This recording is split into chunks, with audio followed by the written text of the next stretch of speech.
رأى الأصمعي جارية تحمل رمانا فوق رأسها في وعاء، فتسلل إليها رجل فأخذ رمانة منها خلسة وهي لا تشعر.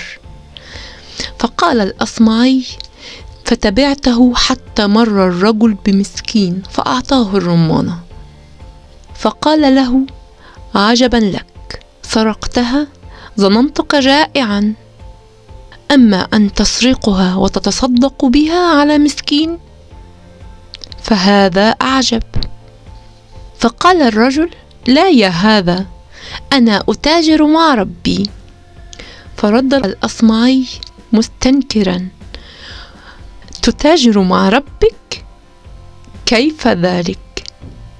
فقال الرجل: سرقتها فكتبت علي سيئة واحدة، وتصدقت بها فكتبت لي 10 حسنات، فبقي لي عند ربي 9 حسنات، فإذن أنا أتاجر مع ربي.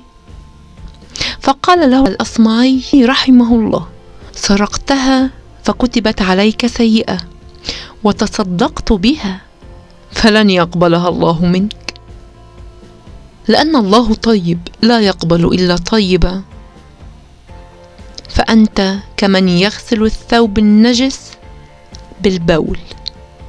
سبحان الله، كم في زماننا من أمثال هذا الرجل بيفتي لنفسه أو لغيره دون علم، وبيجادل بالباطل وهو بيظن إنه حق، وبيبرر ويدافع علشان يحلل لنفسه الحرام، أو بيوهمها إنه صح. عافانا الله وإياكم من اتباع الهوى.